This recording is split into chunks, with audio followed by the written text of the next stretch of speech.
অপর একটি গল্প নিয়ে। আজ কবিগুরু রবীন্দ্রনাথ ঠাকুরের একটি জনপ্রিয় গল্প কাবুলিওয়ালা। আজকের গল্পটি শুরু করছি তার আগে আমি সায়ন্তিকা, সকলকে স্বাগত তোমাদের চ্যানেল নোবেলস বাংলায়। আমার 5 বছর বয়সের ছোট মেয়ে মিনি একদণ্ড কথা না কহিয়া থাকিতে পারে না। পৃথিবীতে জন্মগ্রহণ করিয়া ভাষা শিক্ষা করিতে সে কেবল 1 বৎসর কাল ব্যয় করিয়াছিল। তাহার পর হইতে যতক্ষণ সে জাগিয়া থাকে এক মুহূর্ত মৌনভাবে নষ্ট করে না। তাহার মা অনেক সময় ধমক দিয়া তাহার মুখ বন্ধ করিয়া দেয়, কিন্তু আমি তাহা পারি না। মিনি চুপ করিয়া থাকিলে এমন অস্বাভাবিক দেখতে হয় যে সে আমার বেশিক্ষণ সহ্য হয় না। এই জন্য আমার সঙ্গে তাহার কথোপকথনটা কিছু উৎসাহের সহিত চলে। সকালবেলায় আমার নভেলের 7দশ পরিচ্ছেদ হাত দিয়েছি, এমন সময় মিনি আসিয়াই আরম্ভ করিয়া দিল, বাবা, রামদয়াল দারোয়ান কাকে কুয়া বলছিল, সে কি কিছু জানে না? না। আমি পৃথিবীতে ভাষার ভিন্নতা সম্বন্ধে তাহাকে জ্ঞানদান করিতে প্রবৃত্ত হইবার পূর্বেই সে দ্বিতীয় প্রশ্নের প্রসঙ্গিত করিল। দেখো বাবা, ভোলা বলছিল আকাশে হাতি সুর দিয়ে জল ফেলে, তাই বৃষ্টি হয়।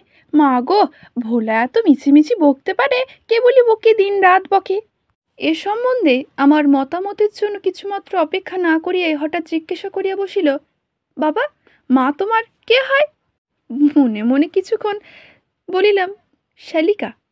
মুখে কহিলাম, মিনি, তুই ভোলার সঙ্গে খেলা করগে যা, আমার এখন অনেক কাজ আছে। সে তখন আমার লিখিবার টেবিলের পাশে আমার পায়ের কাছে বসিয়া নিজের 2 হাঁটু এবং হাত লইয়া অতি দ্রুত উচ্চারণে আগডুম বাগডুম খেলিতে আরম্ভ করিয়া দিল। আমার 7দশ পরিচ্ছেদে প্রতাপ সিংহ তখন কাঞ্চনমালাকে লইয়া অন্ধকার রাত্রে কারাগারের উচ্চ বাতায়ন হইতে নিম্নবর্তী নদীর জলে ঝাঁপ দিয়া পড়িতেছেন। আমার ঘর পথের ধারেই। হঠাৎ মিনি আগডুম বাগডুম খেলা রাখিয়া জানালা ধারে ছুটিয়া গেল এবং চিৎকার করিয়া ডাকিতে লাগিল, কাবুলিওয়ালা, ও কাবুলিওয়ালা! ময়লা ঢিলা কাপড় পরা, পাগড়ি মাথায়, ঝুলি ঘাড়ে, হাতে গোটা 2-4 আঙ্গুরের বাক্স। এক লম্বা কাবুলিওয়ালা মৃদুমন্দ গমনে পথ দিয়া বাহিরে যাইতেছিল। তাহাকে দেখিয়া আমার কন্যারত্নের কিরূপ ভাবোদয় হইল বলা শক্ত। তাহাকে ঊর্ধ্বশ্বাসে ডাকাডাকি আরম্ভ করিয়া দিল। আমি ভাবিলাম এখনই ঝুলিঘাড়ে একটা আপদ আসিয়া উপস্থিত হইবে, আমার 7দশ পরিচ্ছেদ আর শেষ হইবে না। কিন্তু মিনির চিৎকারে যেমনই কাবুলিওয়ালা হাসিয়া মুখ ফিরাইয়া লইল এবং আমাদের বাড়ির দিকে আসিতে লাগিল, অমনি সে ঊর্ধ্বশ্বাসে অন্তঃপুরে দৌড় দিল। তাহার আর চিহ্ন দেখিতে পাওয়া গেল না।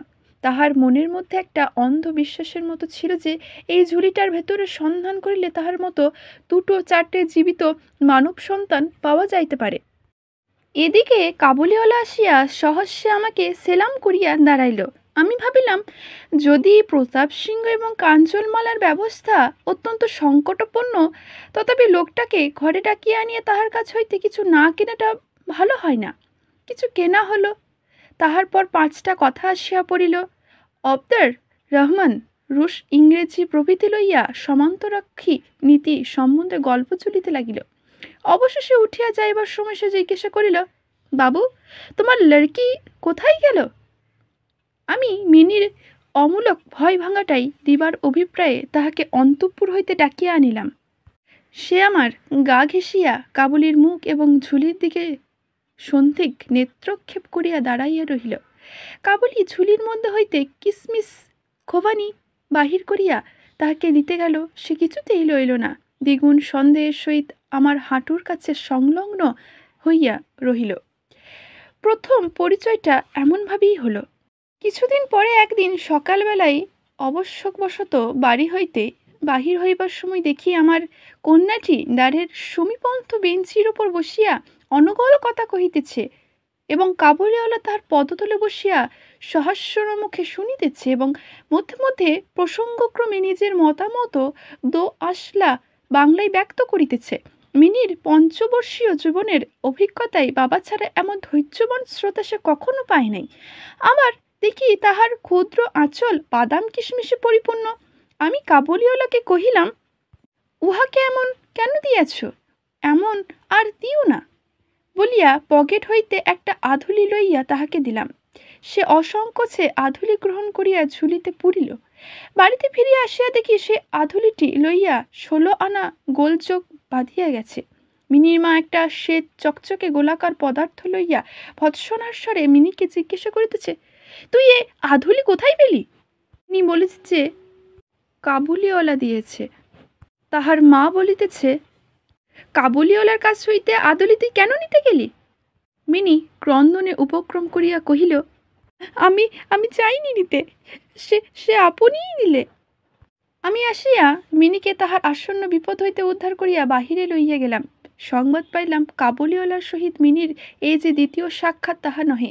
ইতিমধ্যে সে প্রায় প্রত্যহ আসিয়া পেস্তা বাদাম ঘুষ দিয়া মিনির ক্ষুদ্রলুব্ধ হৃদয়টুকু অনেকটা অধিকার করিয়া লইয়াছে। দেখিলাম এই দুই বন্ধুর মধ্যে গুটিকতক বাধা কথা, কিন্তু ঠাট্টা প্রচলিত আছে। যথা রহমতকে দেখিবা মাত্র তাহার কণ্ঠ হাসিতে হাসিতে জিজ্ঞাসা করিত, কাবুলিওয়ালা, ও কাবুলিওয়ালা, তোমারও ঝুলির ভিতর কি আছে? রহমত একটা অবশ্যক চন্দ্রবিন্দু যোগ করিয়া হাসিতে হাসিতে উত্তর করিত, হাতি।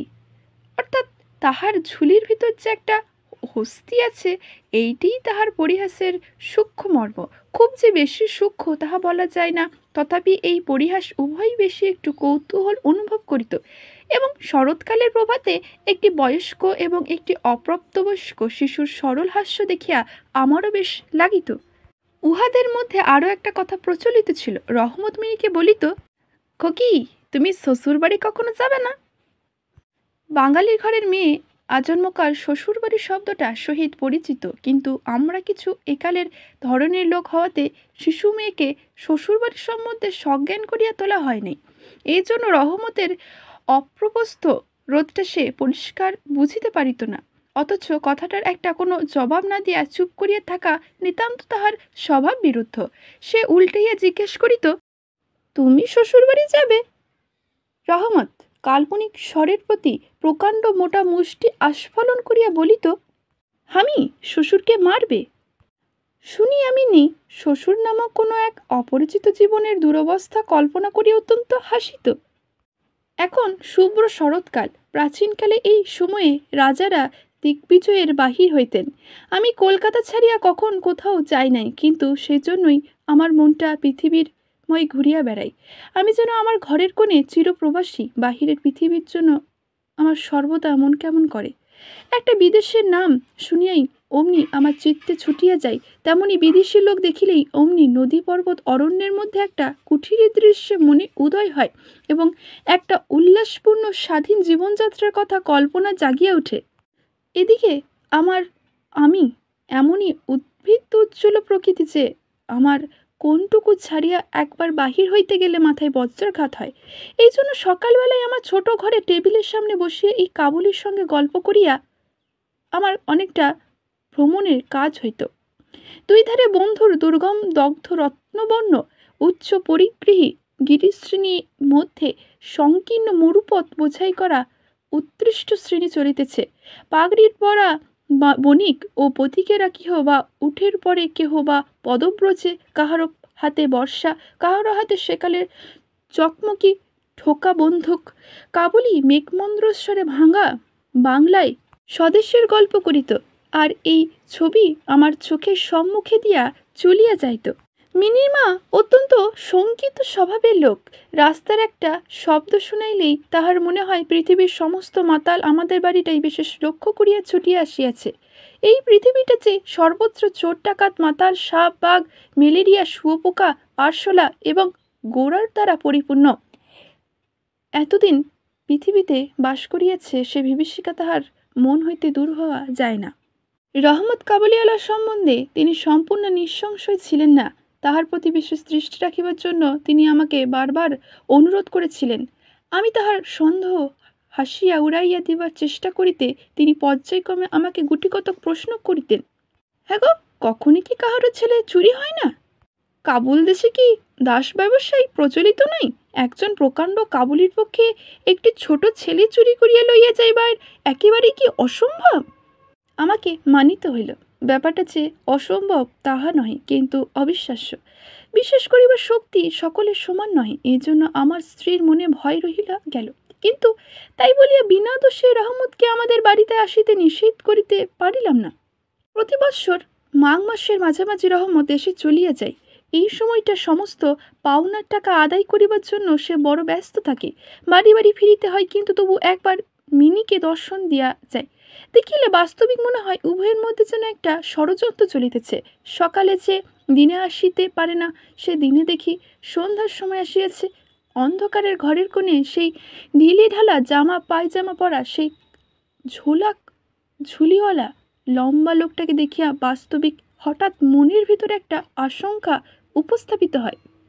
কিন্তু যখন দেখি মিনি কাবুলিওয়ালা করিয়া হাসিতে হাসিতে ছুটিয়া আসে এবং দুই অসমবয়সী বন্ধুর মধ্যে পুরাতন সকল পরিহাস চলিতে থাকে, তখন সমস্ত হৃদয় প্রসন্ন হইয়া ওঠে। একদিন সকালে আমার ছোট ঘরে বসিয়া প্রুফ সিট সংশোধন করিতেছি।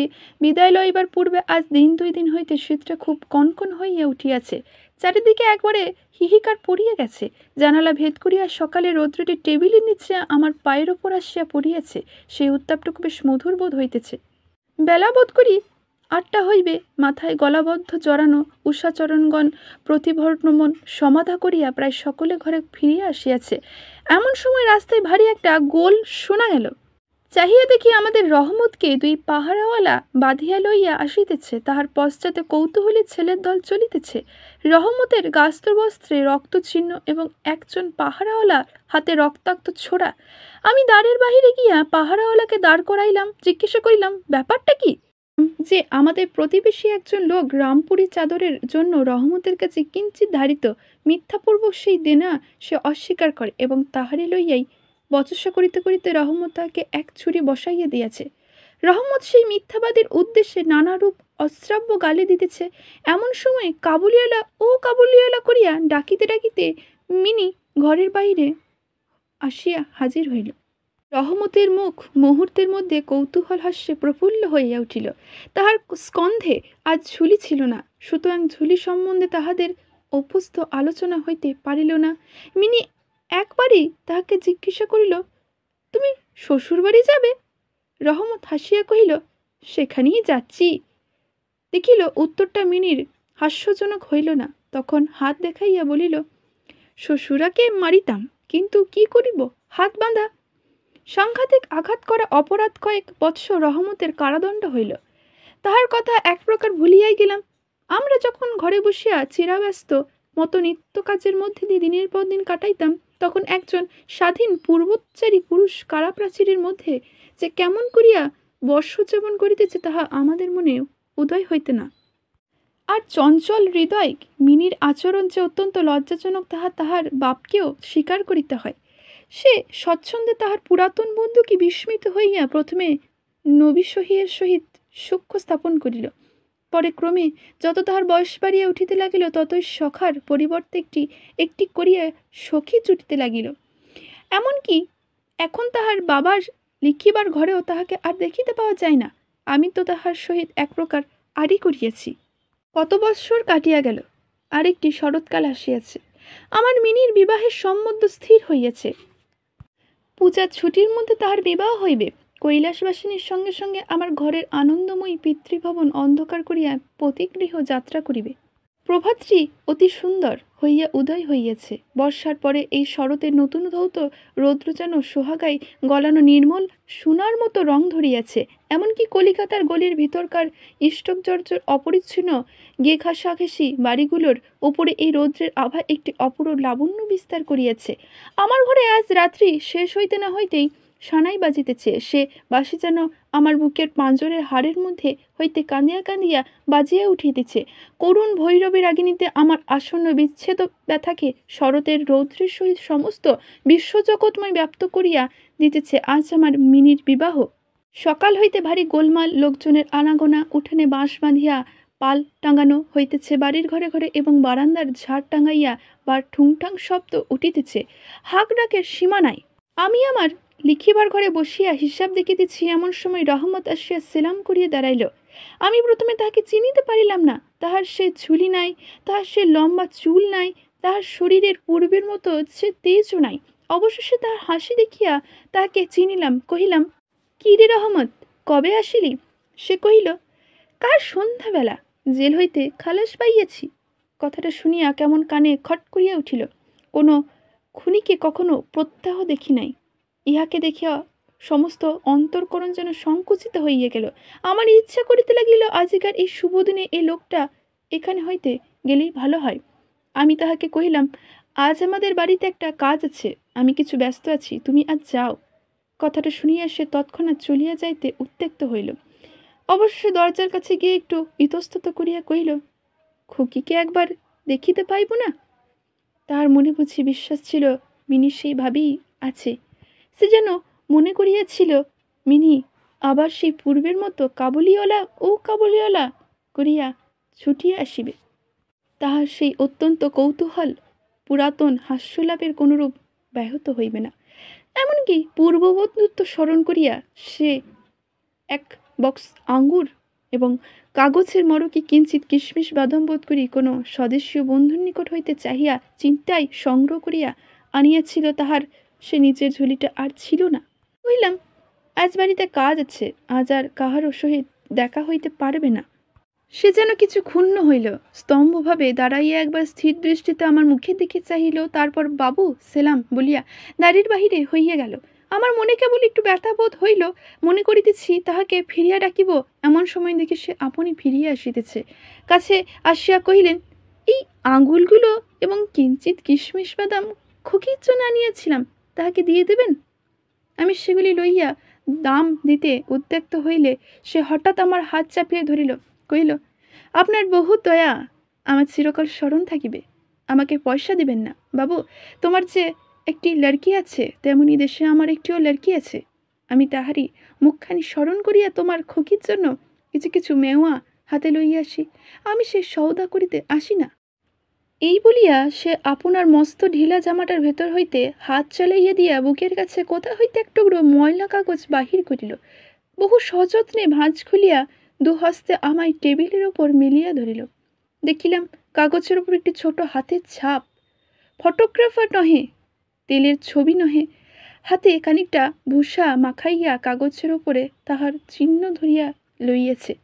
কন্যার এই স্মরণ চিহ্নটুকু বুকের কাছে লইয়া রহমত প্রতি বৎসর কলকাতার রাস্তায় মেওয়া বেচিতে আসে, যেন সেই কোমল ক্ষুদ্র শিশু হস্তটুকুর স্পর্শকানি তাহার বিরাট বিরোহী। দেখিয়া আমার চোখ ছলছল করিয়া আসিল। তখন সে যে একজন কাবুলিওয়ালা মেয়ে আর আমি যে একজন বাঙালি, তাহা ভুলিয়া গেলাম। তখন বুঝিতে পারিলাম সেও যে আমিও, সে পিতা আমিও পিতা। তাহার পর্বত গৃহিণীবাসিনী ক্ষুদ্র পার্বতীর সেই হস্তচিহ্ন আমারই মিনিকে স্মরণ করিয়া দিল। আমি তৎক্ষণাৎ তাহাকে অন্তঃপুর হইতে ডাকিয়া পাঠাইলাম। অন্তঃপুরে হইতে অনেক আপত্তি জানাইলেন, কিন্তু আমি কিছুতে কর্ণপাত করিলাম না। রাঙাছিলি পরা কপাল চন্দন আঁকা বধূবেশিনী মিনি সলজ্জভাবে আমার কাছে আসিয়া দাঁড়াইল। তাহাকে দেখিয়া কাবুলিওয়ালা প্রথমটা থম্মত হইয়া গেল। তাহাকে পুরাতন আলাপ জামাইয়া রাখিতে পারে। অবশেষে হাসিয়া কহিল, খুকি, তুমি শ্বশুরবাড়ি যাবি? মিনি এখন শ্বশুরবাড়ির অর্থ বোঝে। এখন আর সে পূর্বের মতো উত্তর দিতে পারিল না। রহমতের প্রশ্ন শুনিয়া লজ্জায় আড়ন্ত হইয়া মুখ ফিরাইয়া লইল। কাবুলিওয়ালার সহিত মিনির সেদিন প্রথম সাক্ষাৎ হইয়াছিল। আমার সেই দিনের কথা মনে পড়িল। মনটা কেবল ব্যথিত হইয়া উঠিল। মিনি চলিয়া গেল। একটা গভীর দীর্ঘশ্বাস ফেলিয়া রহমত মাটির বসিয়া পড়িল। সে হঠাৎ স্পষ্ট বুঝিতে পারিল তাহার মেয়েটিও ইতিমধ্যে এইরূপ বড় হইয়াছে। তাহার সঙ্গেও আবার নতুন আলাপ করিতে হইবে। তাহাকে ঠিক পূর্বের মতো তেমনি আর পাইবে না। এই ৮ বৎসর তাহার কি হইয়াছে তাহা বা কেউ জানে না। সকালবেলায় শরতের স্নিগ্ধ রৌদ্র কিরণের মধ্যে সানাই বাজিতে লাগিল। রহমত কলিকাতার এক গলির ভিতরে বসিয়া আফগানিস্তানের এক মরু পর্বতের দৃশ্য দেখিতে লাগিল। আমি একখানি নোট লইয়া তাহাকে দিলাম। বলিলাম, রহমত, তুমি দেশে তোমার মেয়ের কাছে ফিরিয়া যাও। তোমাদের মিলনস্থলে আমার মিনির কল্যাণ হোক। এই টাকাটা দান করিয়া হিসেব হইতে উৎসব সমারোহ দুটো একটা অঙ্গ ছাটিয়া দিতে হইল। যেমন করে করিয়াছিলাম তেমন করিয়াই ইলেকট্রিক আলো জ্বালাইতে পারিলাম না। গড়ার বাদ্য আসিল না। অন্তঃপুরে মেয়েরা অত্যন্ত অসন্তোষ প্রকাশ করিতে লাগিলেন, কিন্তু মঙ্গল আলোকে আমার শুভ উৎসব উজ্জ্বল হইয়া উঠিল। এখানেই শেষ করছি আজকের গল্পটি যদি ভালো লাগে থাকে অবশ্যই একটি লাইক করবেন, কমেন্ট করবেন এবং শেয়ার করতে ভুলবেন না।